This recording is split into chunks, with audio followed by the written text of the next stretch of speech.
my router is back in its harness and we're going to be swinging it around again. We're going to be making some fretboard radius blocks for sanding the fretboard. Yes, 12-inch radius and 15-inch radius. Now, if you saw my video where I had this suspended below a 15-foot tripod to make my 15-foot radius dish, this will be a little bit simpler because 12 inches or a little bit more for the thickness of the block will be about there. So I'm just going to be putting a harness around the side and swinging it backwards and forwards and sliding the block underneath it.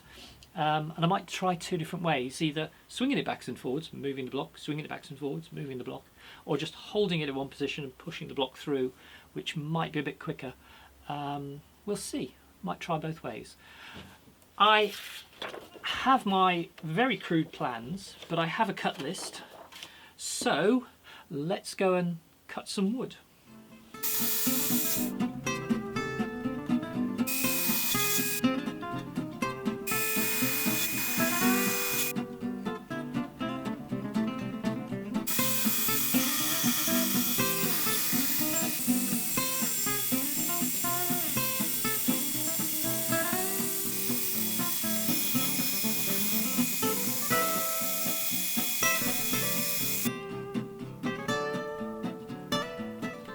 Now, the way I put the bevel in the side, this is the side by the way, if only it was that simple to put the radius in the top using a table saw.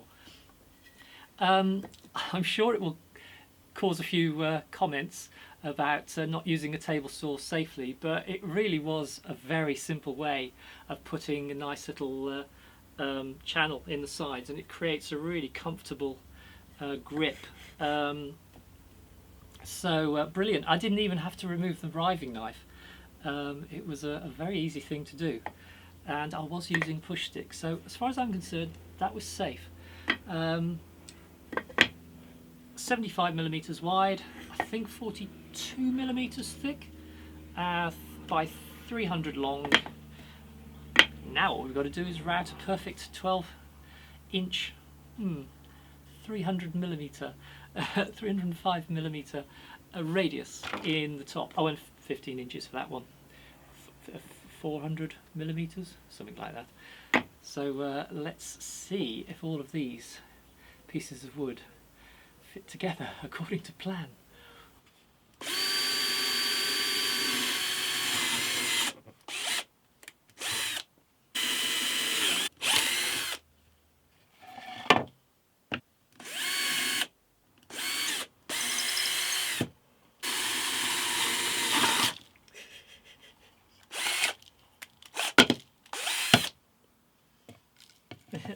Despite how that looked, that is actually quite a clean hole.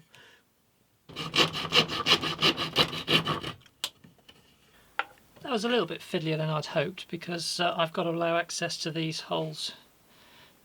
screws, because I've got to take this off to fix this on, so, but we're there.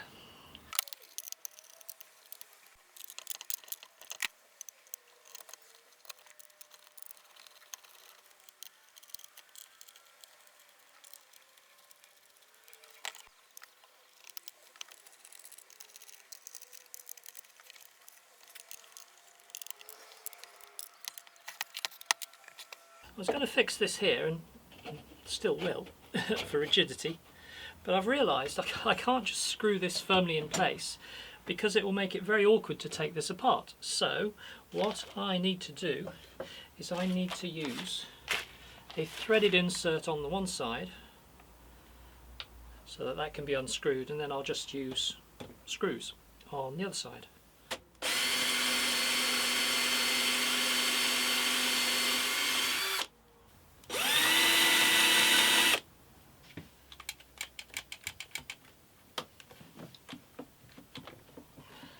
You need to put a clamp either side, otherwise forcing this in is likely to split the plywood. Yeah, and by countersinking it, I've made sure that it's completely below the surface. Good.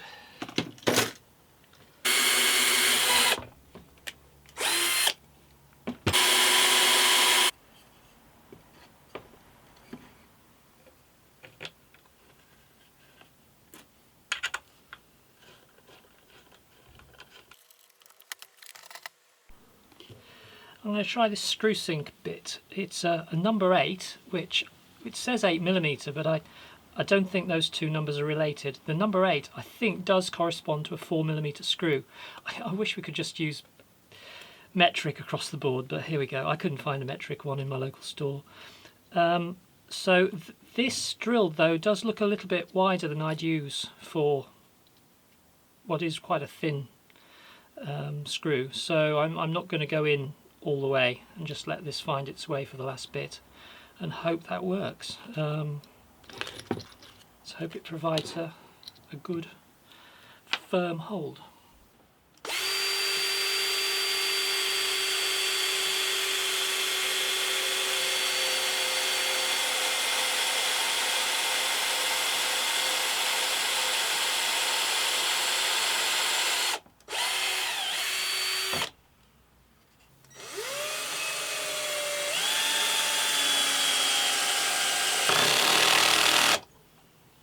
That seems quite firm. Yeah, that will save me a bit of time, that will.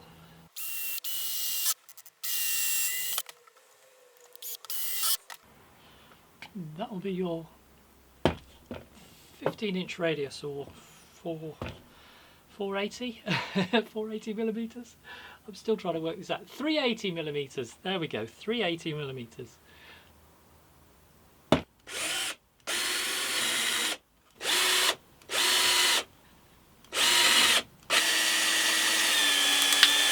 And it's split.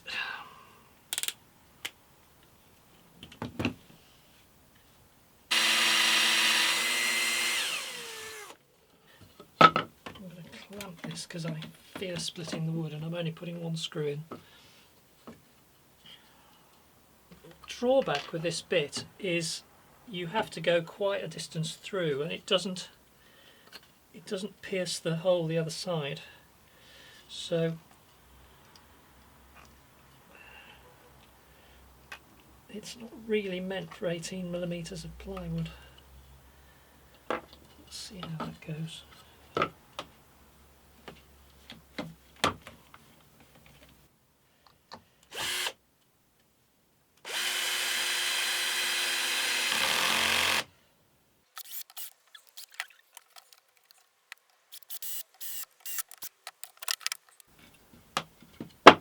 Square.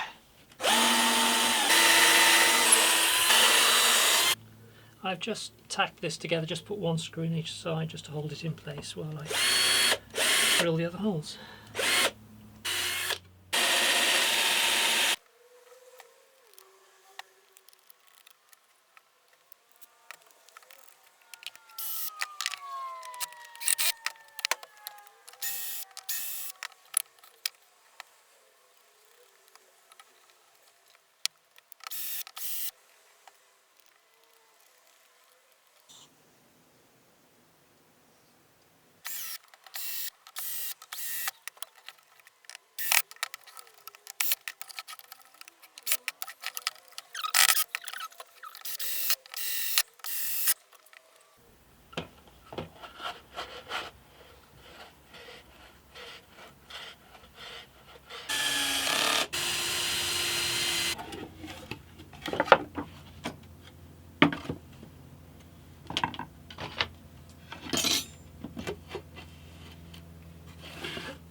Do you like it?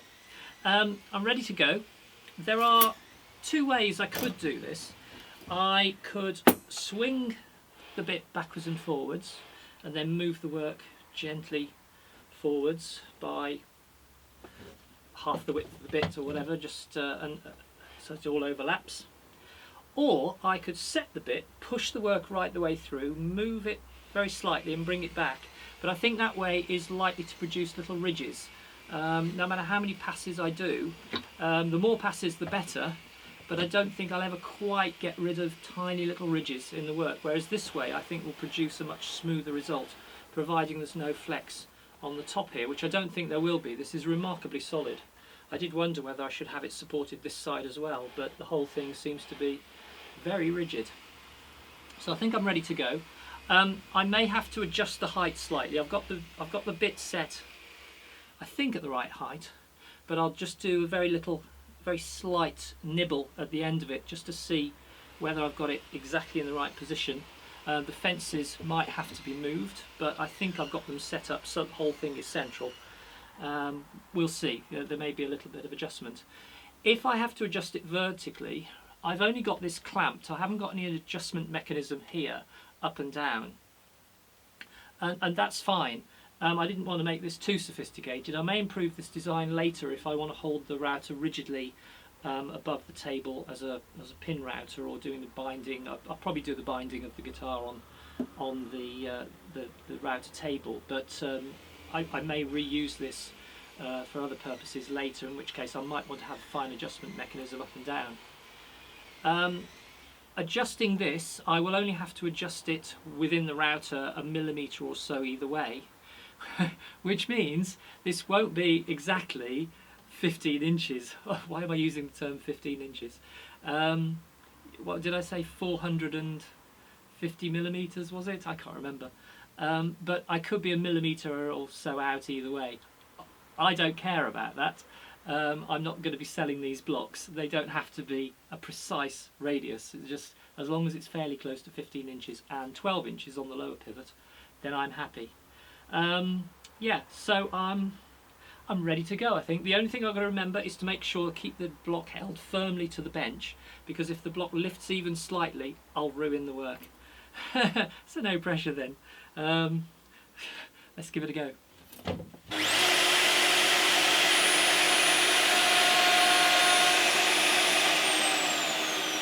Very close. Maybe I'll just try and get it just a little bit further out, but that is very near to where I need to be.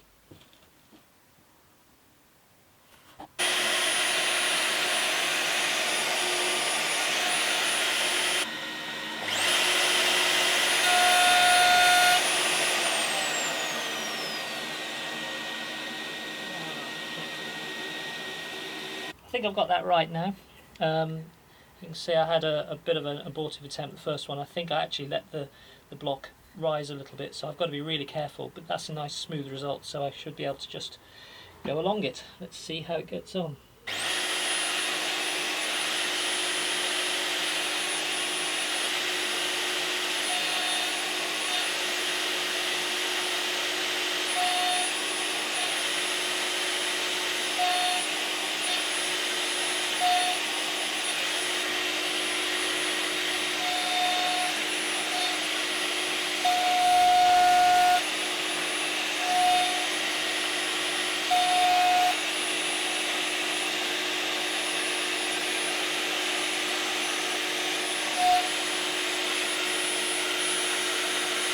I managed to take a chunk out.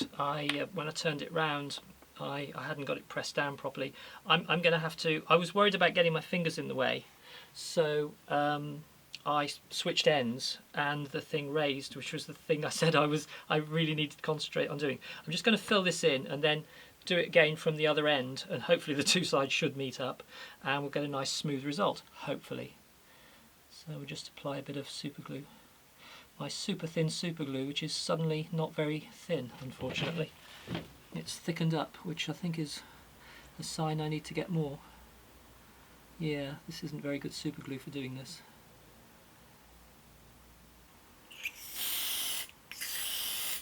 Something else I've realised is that my bench isn't quite flat enough.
I've done it. That's 15 inch, that's 12 inch, and I have got a really great result. I'm really pleased with that. Things I've learnt though: you've got to have the bench or whatever it's on absolutely flat, which wasn't the case to begin with. You've got to have your blocks absolutely flat to begin with. I've come across this before with this wood stock. The top isn't absolutely flat, and I had to plane it before I got perfect results. So I ended up doing the other side of the 15 again. You'll notice the scar on the other side.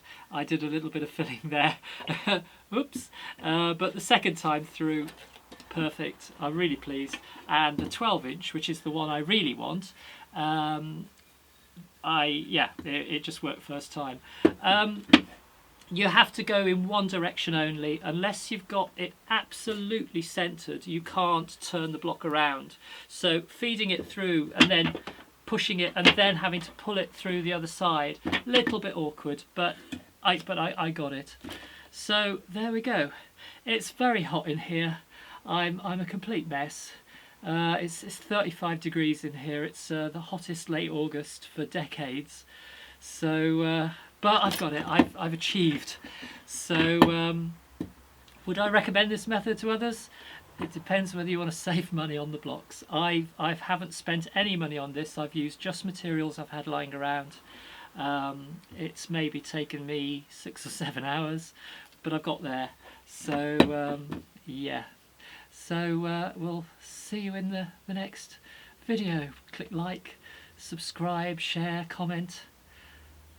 It's been a tough but a good one. Rewarding. Bye.